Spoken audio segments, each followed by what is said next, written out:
दोस्तों नबार्ड में ना एक बहुत अच्छी वैकेंसी निकली है ऑफिस असिस्टेंट की। कंप्लीट इन्फॉर्मेशन हम इसके बारे में जानेंगे। क्या एग्जाम पैटर्न है, प्री मेंस में कितने कितने नंबर्स का होता है, क्या क्वालिफिकेशन रहती है और कट ऑफ कैसे डिसाइड होती है। अभी इसका फुल नोटिफिकेशन नहीं आया है, लेकिन इन्होंने पूरी की पूरी जानकारी यहाँ पे दे दी है। जो जानकारी नहीं है वो मैंने पिछला जो इनका 2020 वाला जो इनकी वैकेंसी आई थी उससे मैंने यहाँ पे ली है, और वो मैं आपको यहाँ पे बताऊंगा। तो यहाँ पे जो ऑफिस असिस्टेंट रिक्रूटमेंट आई है 2024 की, उसमें अप्लाई आप कर सकते हो 2 अक्टूबर 2024 से। और लास्ट डेट कितनी है, 21 अक्टूबर 2024, यानी कि आपको 19 दिन में ये कंप्लीट करना पड़ेगा। एग्जाम डेट में भी आप ये मान लीजिए आईपीएस करवाएगा इस एग्जामिनेशन को, तो दिसंबर या फिर जनवरी आप इसको मान सकते हो एग्जामिनेशन। जनरल ओबीसी ईडब्ल्यूएस का 450 है। एससी एसटी पीडब्ल्यू ईएसएम को यहाँ पे 50 रुपये है, और आपको ऑनलाइन पे करना पड़ेगा। ओके। ग्रुप सी की पोस्ट है ऑफिस अटेंडेंट, आप इसे एमटीएस भी कह सकते हो। ओके। टोटल 108 वैकेंसी है, 10th पास इसमें मांगा गया है। ओके। अब यहाँ पे चलते हैं हम लोग आगे। 2 फेज में आपका एग्जामिनेशन होगा। एज कितनी मांगी है भाई, 18 से 30 साल आपकी एज होनी चाहिए। 1/9/2024 में आपकी ये एज कैलकुलेट करी जाएगी। ओके। ये नबार्ड का है आपका ऑफिस अटेंडेंट रिक्रूटमेंट 2024 का। 18 से 30 आपकी एज मांगी गई है। प्रीलिम्स जो आपका एग्जामिनेशन होगा उसमें रीजनिंग, इंग्लिश, जनरल अवेयरनेस और न्यूमेरिकल एबिलिटी यानी कि मैथमेटिक्स आएगी, क्वांट्स आएगी आपकी। 30 क्वेश्चंस, सब में आपके 30 क्वेश्चन रहेंगे, 30 मार्क्स से रहेंगे, यानी कि एक क्वेश्चन आपका 1 मार्क्स का रहेगा। 1.5 घंटे का आपको यहाँ पे टाइम दिया जाएगा, यानी कि 90 मिनट्स का आपको यहाँ पे टाइम दिया जाएगा 120 क्वेश्चन करने के लिए। ओके। ये हो गया आपका प्री। अब आपने प्री क्लियर कर लिया तो आपकी वैकेंसी का 25 गुना यहाँ पर बुलाया जाएगा। आपकी वैकेंसी का एक वैकेंसी पर 25 गुना बच्चों को यहाँ पर बुलाया जाएगा मेंस एग्जामिनेशन के लिए। मेंस एग्जामिनेशन में भी आपके सारे के सारे सब्जेक्ट जो हैं वो सेम है, बस क्वेश्चंस की जो मात्रा है वो इन्होंने बढ़ा दी है। रीजनिंग में प्री में 30 थे तो यहाँ पे 35 है। क्वांट्स यानी कि न्यूमेरिकल एबिलिटी में यह पिछले बार 30 थे, यानी कि फेज जो आपका प्री एस में 30 थे तो यहाँ पे 35 है। जनरल अवेयरनेस में प्री में 30 क्वेश्चन थे तो यहाँ पर 50 क्वेश्चन यानी कि 20 क्वेश्चन बढ़ गए हैं। इंग्लिश आपका 30 नंबर का था प्री में, और यहाँ पर आपका इंग्लिश भी आपका 30 नंबर का ही है, उसमें कोई बदलाव आपको देखने को नहीं मिलेगा। तो यहाँ पर आपके 150 क्वेश्चन हो जाएंगे। ओके। 150 मार्क्स का हो जाएगा, और यहाँ पे आपको 2 घंटे का टाइम दिया जाएगा 150 क्वेश्चन करने के लिए मेंस में। आपका प्री हो गया क्लियर, आपका मेंस क्लियर हो गया। अब यहाँ पे ध्यान दो, जो आपका फाइनल सिलेक्शन मान लीजिए हो जाता है, ओके, तो आपका एक होगा लैंग्वेज प्रोफिशिएंसी टेस्ट जिसे हम एलपीटी कहते हैं। ये एलपीटी किस बेसिस पे होगा, ये क्वालिफाइंग इन नेचर होगा, इसमें कोई मार्क्स नहीं मिलते हैं। आपका इंटरव्यू टाइप का लिया जाएगा वहाँ पे आपसे जो आपकी जिस स्टेट से आप भरोगे ना, आप उसी स्टेट से भर सकते हो जहाँ से आपने 10th किया हो, जहाँ पे आपका डोमिसाइल भी जरूरी है इसमें। ओके। जो आप बच्चे वेट लिस्टेड में आओगे और जो प्रोविजनली सिलेक्टेड होंगे उनका एलपीटी होगा, और ये एलपीटी आपके रीजनल लैंग्वेजेस के हिसाब से होगा, वो मैं रीजनल लैंग्वेज आपको दिखा दूंगा। कट ऑफ यहाँ पे जो डिसाइड होगी वो 2 स्टेजेस पे डिसाइड होगी। एक तो आपका इंडिविजुअल स्कोर कि आपका कंप्लीट स्कोर कितना है। ठीक है। इंडिविजुअल टेस्ट में आपके कंप्लीट, जैसे मान लीजिए आपके 30 में से 15 है, इसमें इसमें 18 है, इसमें 25 है, इसमें 25 है, एक तो ये स्कोर देखा जाएगा। दूसरा स्कोर देखा जाएगा आपका एग्रीगेट कितना है। मान लीजिए आपके 120 में से 90 नंबर आए, तो इन दोनों की बेसिस पर आप ये कह लीजिए कि आपका यहाँ पे सेक्शनल कट ऑफ लगेगी। ओके। आपकी यहाँ पे सेक्शनल कट ऑफ लगेगी दोनों में। समझ में आ गया, सेक्शनल कट ऑफ है। और आपका इंडिविजुअल मार्क्स भी देखा जाएगा कि भाई ये बता देंगे आपको पर, जैसे बैंकिंग में होता है, तो ये आईबीपीएस का पैटर्न है पूरा का पूरा, कि आपके पर सेक्शन भी देखा जाएगा मार्क्स, और आपके एग्रीगेट यानी टोटल मार्क्स भी देखे जाएंगे। उसके बाद यहाँ पे आपसे आपकी कट ऑफ डिसाइड होगी दोनों पेपरों में। ओके। प्री मेंस का पता चल गया आपको, कट ऑफ का पता चल गया आपको, दोनों स्टेज पे लगनी है इंडिविजुअल स्कोर और आपका कौन सा स्कोर, यहाँ पे जो आपका वैसा वाला आता है एग्रीगेट स्कोर। फिर आपका नाम आ गया सिलेक्शन लिस्ट में, तो जैसे आपका सिलेक्शन लिस्ट में नाम आ गया तो आपका एक एलपीटी होगा। एलपीटी के लिए ये आपको बुलाएंगे और आपका लैंग्वेज प्रोफिशिएंसी टेस्ट यहाँ पे लिया जाएगा। ओके। अब यहाँ पे देखो, सबसे इंपॉर्टेंट चीज़ है, पिछले बार के हिसाब से जो कैंडिडेट थे वो सिर्फ 10th पास से मांगा गया था, और उनको उसी स्टेट से, कंसर्न स्टेट और या यूटी से जहाँ पर उन्होंने फॉर्म भरा है वहीं से उनका 10th पास होना चाहिए। समझ में आ गया? उनका उसी जगह से, जिस स्टेट से वो भर रहे हैं उसी स्टेट से उनका 10th पास होना चाहिए। कंसर्न स्टेट लिखा हुआ है। अब यहाँ पे ये लोग बोल रहे हैं कि उनका domicile, candidate should be a domicile of the state UT coming under the regional jurisdiction of the regional office to which he और शी इज अप्लाइंग फॉर।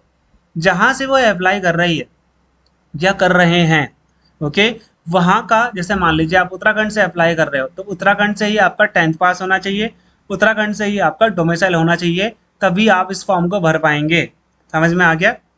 मान लीजिए आप उत्तराखंड के हो, आप यूपी में रहते हो और यूपी का आपके पास टेंथ नहीं है, डोमिसाइल नहीं है, तो आप नहीं भर सकते हो यूपी का, आप उत्तराखंड का ही भरोगे, भले ही आप यूपी में रहते ही क्यों ना हो। समझ में आ गया? इसमें कोई दिक्कत नहीं होगी। लेकिन आप जिस स्टेट से भरोगे उसी स्टेट से आपको 10th पास होना ज़रूरी है, उसी स्टेट से आपके पास क्या ज़रूरी है, डोमिसाइल होना भी बहुत ज़रूरी है।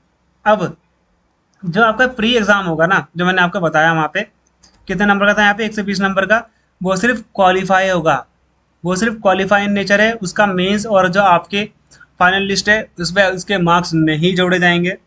जो भी बच्चे यहाँ पर मेंस प्री क्लियर करेंगे उनका जो मेंस में बुलाया जाएगा वो 1/25 के रेशियो में बुलाया जाएगा, जो मैंने आपको पीछे बता दिया था। ठीक है? यानी कि एक वैकेंसी में 25 बच्चों को बुलाया जाएगा मेंस एग्जामिनेशन देने के लिए। और जो फाइनल एग्जामिनेशन, फाइनल टेस्ट होगा, उसमें तो आपको बताइए आपको क्या करना है। उसमें आपका क्या होगा, यहाँ पे आपका एक ही बच्चे को यहाँ पे सिलेक्ट किया जाएगा और वेटिंग लिस्ट में भी नाम आएगा। फिर उन बच्चों को यहाँ पे क्या होना है, एलपीटी होना है, लैंग्वेज प्रोफिशिएंसी टेस्ट होना है। और यहाँ पे नेगेटिव मार्किंग भी है आपकी। ठीक है? कितनी है negative marking? 1/4। Okay, negative marking आपकी 1/4 है, चाहे वो आपका प्री हो चाहे वो आपका मेंस हो। और जो आपका कट ऑफ मार्क्स होगा मेंस एग्जामिनेशन में वही कंसिडर किया जाएगा आपके फाइनल सिलेक्शन में। यहाँ पर ये सिंपली बोल रहे हैं। ओके, अब देखो यहाँ पर जो आपका ऑफिशियल लैंग्वेज है आपके स्टेट की वो क्या है। आपका टेस्ट जो होगा वो किस लैंग्वेज में होगा। आंध्र प्रदेश वालों के बच्चों का तेलुगु में होगा, अरुणाचल प्रदेश वालों का इंग्लिश में होगा, छत्तीसगढ़ का हिंदी में होगा, गोवा वालों बच्चों का कोंकणी में होगा, दिल्ली वालों का हिंदी में होगा, गुजरात वालों का गुजराती में होगा, हरियाणा वालों का हिंदी में होगा, हिमाचल प्रदेश वालों का हिंदी में होगा, जम्मू वालों का उर्दू और इंग्लिश दोनों में से कोई भी चूज कर सकते हैं, कर्नाटक वालों का कन्नड़ा में होगा, केरला वालों का मलयालम होगा, उत्तर प्रदेश वालों का हिंदी में होगा। ओके, महाराष्ट्र से भर रहे हो, बॉम्बे से भर रहे हो तो यहाँ पे आपका मराठी में टेस्ट होगा, मेघालय वालों का इंग्लिश में होगा, मिजोरम वालों का मिजो लैंग्वेज में होगा, नागालैंड वालों का इंग्लिश में होगा, उड़ीसा वालों का उड़िया में होगा, राजस्थान वालों का हिंदी में होगा, तेलंगाना वालों का तेलुगु में होगा, त्रिपुरा वालों का बंगाली और काक बराक में होगा, और उत्तराखंड वालों का हिंदी में होगा। समझ में आ गया? जैसे आप उत्तराखंड से भर रहे हो तो आपको जो लैंग्वेज प्रोफिशिएंसी टेस्ट होगा जहाँ पे आपसे वो कुछ सवाल पूछेंगे, नॉर्मली आपकी लैंग्वेज चेक करेंगे, वो आपको हिंदी में ही होगा, तो इसमें कोई दिक्कत नहीं आने वाली हिंदी इंग्लिश वालों को तो। और आपको अपने रीजन की अगर लैंग्वेज आती है तो फिर कोई दिक्कत भी नहीं है। जो आपका मेंस एग्जामिनेशन का सेंटर होगा वो कहाँ कहाँ पे पड़ेगा। ओके, वैसे तो फ्री वाला कई स्टेट, जो आपका स्टेट होगा आपके स्टेट में पड़ेगा और आपके स्टेट में कई सिटीज़ में पड़ेगा। लेकिन जो मेंस होगा वो सिर्फ आंध्र प्रदेश के विशाखापट्टनम और विजयवाड़ा में होगा, अरुणाचल प्रदेश का नाहरलगुन में होगा, छत्तीसगढ़ का रायपुर में होगा। ओके, गुजरात वालों का कहाँ पे होगा, अहमदाबाद में होगा, गांधीनगर में होगा, हरियाणा वालों का हिसार में होगा, हिमाचल वालों का शिमला में होगा, जेएनके वालों का जम्मू और श्रीनगर में होगा, कर्नाटक वालों का बेंगलुरु में होगा, केरला वालों का तिरुवनंतपुरम में होगा, महाराष्ट्र वालों का मुंबई, नवी मुंबई, थाने, पुणे, नागपुर और औरंगाबाद में होगा, मेघालय का शिलोंग में होगा, न्यू दिल्ली का एनसीआर में पड़ेगा कहीं भी, और उड़ीसा का भुवनेश्वर में, राजस्थान का जयपुर में, तेलंगाना का हैदराबाद में, उत्तर प्रदेश का लखनऊ में। ठीक है, और उत्तराखंड वालों का देहरादून में पड़ेगा मेंस एग्जामिनेशन, और कहीं नहीं पड़ेगा। गोवा वालों का पणजी में, मिजोरम वालों का एजल में, नागालैंड वालों का कोहिमा में, त्रिपुरा वालों का अगरतला में मेंस एग्जामिनेशन होगा। प्री वालों के कई उसी स्टेट में कई सिटीज़ में होगा, तो प्री में कोई दिक्कत नहीं, आपके घर के पास भी पढ़ सकता है। लेकिन मेंस आपका सिर्फ इन्हीं स्टेट, जो स्टेट है उनकी इन सिटीज़ में ही पड़ेगा। तो उसी हिसाब से आप लोग चेक कर लेना, अपना आपका ऑफिशियल लैंग्वेज भी आप देख लो, आपको इसी में तैयारी करनी है एलपीटी की फाइनल सिलेक्शन के लिए। प्री एग्जामिनेशन, मेंस एग्जामिनेशन में यहाँ पे आपको बता चुका हूँ। कट ऑफ कैसे डिसाइड होगी मैंने आपको वही बता दिया। 10th पास मांगा गया है, 18 से 30 आपकी एज होनी चाहिए, ओके, एलपीटी आपका होगा फाइनल सिलेक्शन होने के बाद। ओके, और एलपीटी ये अपने कंसर्न बैंक में लेंगे जहाँ पर इनका ऑफिस है, वो लोग लेंगे। कोई इंटरव्यू टाइप का नहीं होगा, नॉर्मली आपसे बात करेंगे, आपको देखेंगे आपको हिंदी बोलने आती है या नहीं आती है, आपको हिंदी में जवाब देने, इंटरव्यू टाइप का कुछ भी नहीं होगा। ओके, हिंदी तो सबको बोलने आती है, इंग्लिश भी बोलने आती है, तो नॉर्मली आपका सिलेक्शन हो जाएगा। और प्री के मार्क्स नहीं जुड़ेंगे, सिर्फ मेंस के ही बेसिस पे आपका यहाँ पे सिलेक्शन होना है। ओके, तो प्री आपका सिर्फ क्वालिफाइंग नेचर में है, और आपका जो एलपीटी होगा वो लास्ट होगा। 1/4 नेगेटिव मार्किंग है। आपका 10th आपके उसी स्टेट से होना चाहिए, आपके पास डोमिसाइल यानी कि स्थायी निवास प्रमाण पत्र भी होना चाहिए उसी स्टेट का, तभी आप उसी स्टेट में भर पाएंगे। जैसे मान लीजिए उत्तराखंड की वैकेंसी 5 या 10 होगी, तो आपको उत्तराखंड से भरना है, तो आपके पास उत्तराखंड का 10th और उत्तराखंड से ही आपका डोमिसाइल होना बहुत ज़रूरी है, तभी आप भर पाओगे, अदरवाइज नहीं भर पाओगे। मान लीजिए आप काम के सिलसिले से बाहर रहते हो, लेकिन जैसे आप उत्तराखंड के हो, आप रहते हो राजस्थान में, लेकिन आपके पास उत्तराखंड का डोमिसाइल और 10th है, तो आप यहाँ से भर देना, कोई दिक्कत वाली बात नहीं है। ओके, आप भर सकते हो, रहते भले ही आप कहीं पर भी हो, लेकिन आपके पास जिस स्टेट का डोमिसाइल है, जहाँ से आपका 10th है, सिर्फ वहीं से ही आपका यहाँ पे हो पाएगा सिलेक्शन फाइनल। ओके, तो ये चीज़ें, इन चीज़ों का ध्यान रखो। फिर भी कोई क्वेश्चन होगा अगर, तो मुझे मैसेज कर सकते हो @विक्रम सर PERS पर्सनल, ये मेरा पर्सनल आईडी है।